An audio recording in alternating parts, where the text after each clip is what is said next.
forma mediocre e só realizares metade, vai ser muito abaixo daquilo que é o desejável. O que é que pensa do desempenho dos partidos políticos na oposição, hoje por hoje? Honestamente falando. Honestamente falando, eu sou mesmo honesto nas minhas abordagens.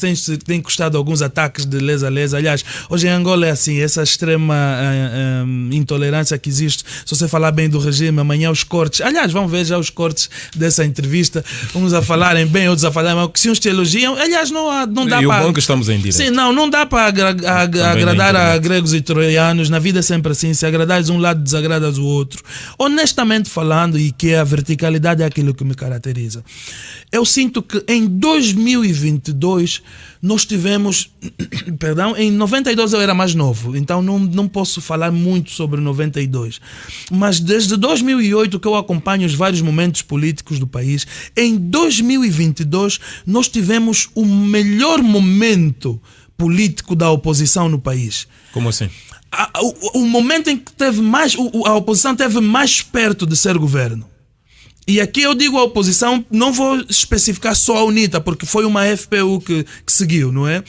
Foi uma FPU que seguiu, mas foi o momento em que a oposição esteve mais perto de ser governo. Por isso é que até hoje eu mantenho a minha posição. Aquela postura de serenidade do presidente Adalberto Costa Júnior e lutar nas instituições, eu não subscrevi. Quando fomos consultados no AMBO, o grupo de acompanhamento, sabe que a UNITA criou vários grupos de acompanhamento para fazer a escutação a nível das 18 províncias na altura sobre o que é que deviam decidir, eu fui das pessoas que disse que não vamos deixar passar esse momento, porque eu não sei se voltaremos a tê-lo.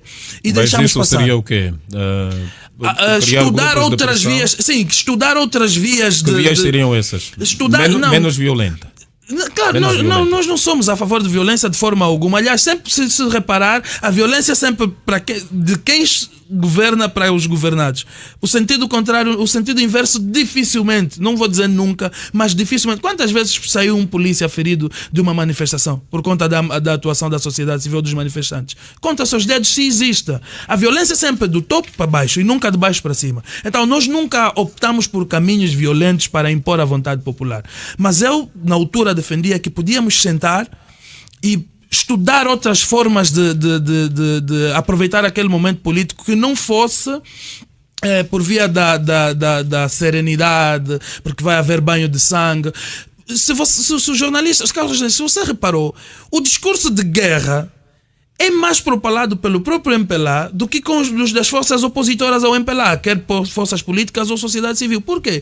Porque o MPLA sabe que ao trazer a narrativa de guerra vai desconstruir já a ideia de revolução. Revolução não é guerra, protesto não é guerra, manifestação não é guerra. Formas de não... Quando eu digo não vamos, por exemplo, quando eu disse na minha publicação que a serenidade não foi um bom caminho, todo mundo veio a responder, não, nós também já não queremos a guerra. Não, o oposto de serenidade não é guerra. O antônimo de guerra é paz.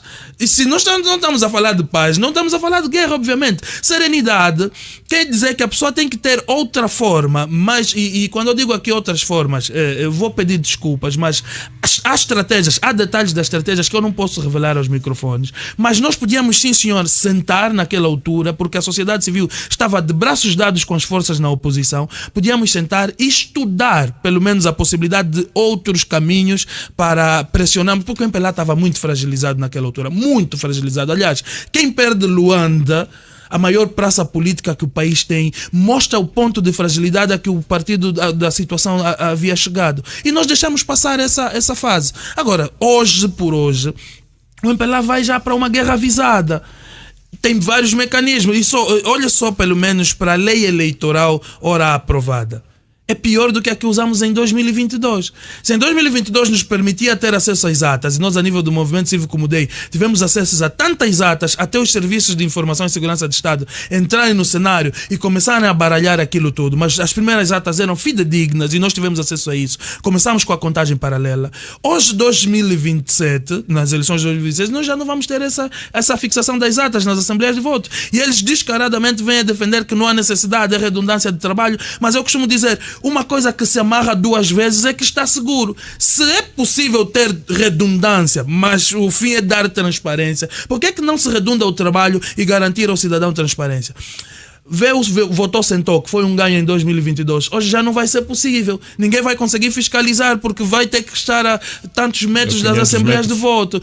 Então estamos aqui a dizer que aquilo que nos deu vantagem em 2022, o MPLA conseguiu expurgar da lei e aprovar algo que lhe deixa mais confortável para a fraude que caracteriza todos os seus processos. Então eu não sei exatamente o que é que a oposição está a preparar agora para dar a volta a isso, mas uma coisa eu digo, do mesmo jeito que não podemos participar diretamente da vida política sem que seja por via de um partido político, no processo eleitoral também é o mesmo. Não nos vão credenciar para delegados de lista. Ainda que nos credenciem, nós não vamos conseguir para humilhar todas as assembleias de votos. Os partidos políticos que já estão implementados nos territórios, no interior principalmente, aqui a UNITA, PRS, a FNLA, os mais antigos, que já estão bem enraizados, podiam unir sinergias para conseguir mapear todas as assembleias de voto. E aqui, entendo eu que o MPLA saiu ferido de 2022 e um leão ferido é bem mais perigoso do que um leão no seu habitat natural. Então o momento agora é de muita cautela. Eu vejo aqui a Adalberto Costa Júnior fazer muita diplomacia externa, porque entendeu que também perdeu na diplomacia externa em 2022. Entendo a sua luta na diplomacia externa e está a fazer bem, não é mau, mas é preciso olhar também para o cenário interno, porque a primeira forma de ganhar eleições real é voto. Não interessa se você consegue o apoio das instituições internacionais, mas se cá dentro você não conseguir provar por voto que você ganhou as eleições, lá fora o discurso não vinca. Freitas, o que é que lição como lição, o que é que tirou como lição, queria dizer, dos últimos acontecimentos no IJA? Já houve o pronunciamento da SIAS, na voz do presidente Dom Imbamba, sim, dizendo que nós, nos últimos tempos, fomos criando mais militantes do que cidadãos. O que é que se passou, a seu ver, no IJA? É excesso, pura e simplesmente, da própria polícia ou de agentes da Polícia Nacional, ou alguma imprudência por parte dos militantes do partido UNITA que foram vítimas deste excesso? A primeira narrativa que se tem do regime é de que a UNITA não respeita aquilo que é de lei. Locais de soberania, a rota que a polícia impôs, nos concertos impuseram, e a UNITA desrespeitou tudo isso, por isso é que deu no que deu. A UNITA tem a narrativa de que, primeiro, aquele local, o tribunal que lá está, é posterior à sede do partido UNITA, ou seja, primeiro esteve o partido UNITA, depois é que surgiu a instituição.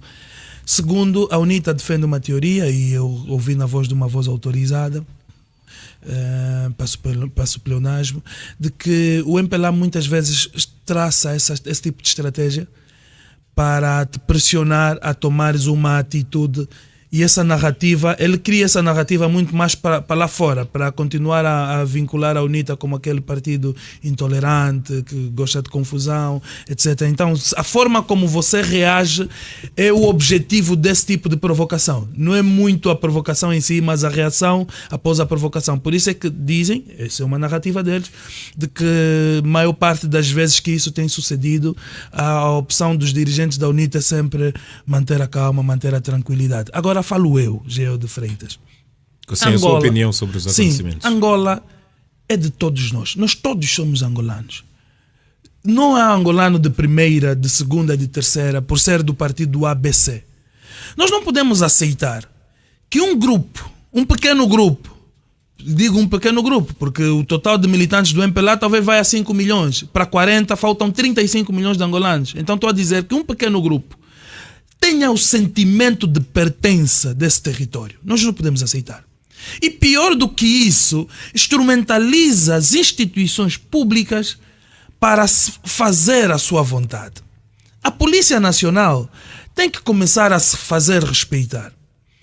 As orientações do Palácio devem ser filtradas, porque do Palácio emanam duas orientações.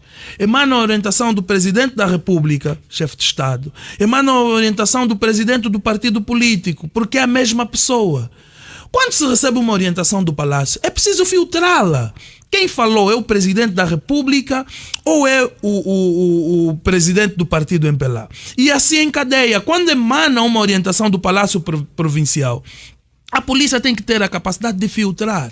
Se quem falou é o governador ou o primeiro secretário do MPLA, qual é o filtro para isso? É a Constituição da República, não há outro filtro.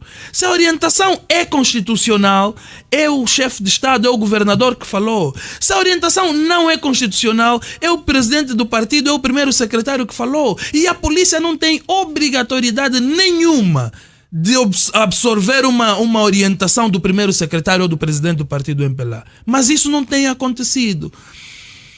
Vejamos que...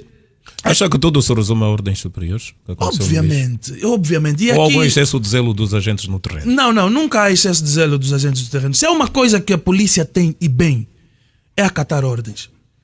Eles acatam muito bem. Se a ordem superior for... E eu participo em várias manifestações. Você pode chegar na cara do agente da polícia, da URP ou da PIR, gritares e esperneares o quanto quiser.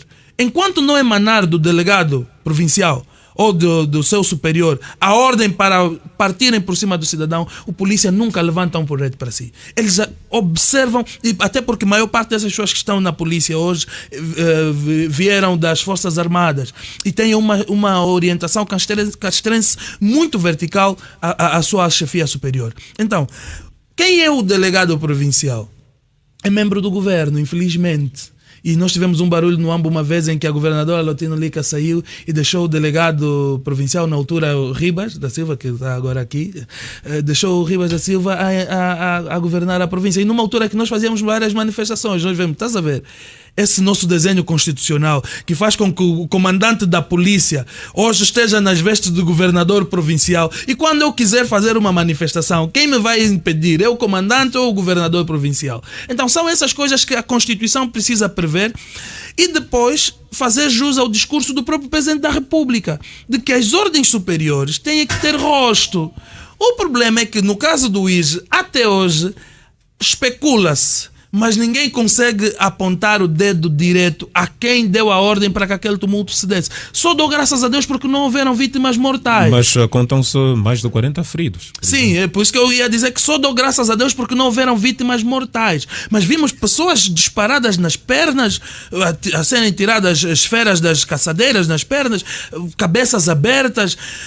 Aquilo é mesmo dar graças a Deus por não ter havido vítimas mortais. Mas só que também, ainda que houvesse, me parece que para o regime em Angola as vidas importam pouco. Depois de ver os incidentes de julho e a forma como a polícia disparava indiscriminadamente para cidadãos indefesos, e os vídeos estão ali, e eu agora pergunto, os inquéritos que se abriram, os processos, etc. Até hoje, nós que celebramos um ano agora no final de julho daqueles incidentes, nenhum agente até hoje foi responsabilizado pelos incidentes de julho. Que sinal vem do IGE e para todo o país por arrasto em época pré-eleitoral, com aqueles acontecimentos? Quando você não responsabiliza um agente que com excesso de zelo atropela a Constituição, você está a passar um recado claro. Qual é? Enquanto for em defesa dos interesses do MPLA, não haverá responsabilização sobre as forças castrenses, seja a polícia, seja a segurança, seja as forças armadas. Enquanto for em defesa do MPLA. Então o agente sente-se à vontade para dar um tiro na cabeça de um cidadão indefeso. Porque vão falar, não, eu quero na manifestação. Estava uma manifestação de protesto, queriam derrubar o governo. Então, do IGE vem o recado, e esse recado não é isolado. Estão a nos dizer que tudo farão para impedir que a vontade popular se sobreponha. E quando eu digo aqui a vontade popular, vamos esquecer ainda a UNITA na questão IGE, porque eu sou ativista e muitas vezes fui reprimido, não fui com cartão de militante. Muita gente gosta sempre de trazer a narrativa, não, o MPLA e a UNITA são os mesmos, isso são problemas antigos, eles devem conversar e se resolver. Meu caro, o problema, o MPLA não é intolerante com a UNITA. O MPLA é intolerante com qualquer cidadão que não pense igual a ele. Ainda que não exista a UNITA, escreva o que eu lhe digo, ainda que a UNITA desapareça do cenário político, a intolerância do MPLA vai continuar. Eu falei do caso Galanga, só para lhe dar um exemplo. O Prajá foi neste ano para Galanga para tentar implementar o seu comitê municipal e foram corridos de lá, da mesma forma que a UNITA foi corrida. Quando surgiu a UNITA, o discurso é que era não, as atrocidades da guerra, por isso a população não lhe quer. O Prajá tem um ano de existência, 1 ano e meio, 2 anos de existência. O que é que o Prajá fez com a população da Galanga para não os quererem lá, os quiserem lá? O que é que o Partido Liberal fez para aquela situação de intolerância que sofreram, salvo erro, na Lunda Norte, salvo erro? Então, estou aqui a dizer que a questão da intolerância não é uma questão de MPLA e UNITA. Vamos esquecer isso.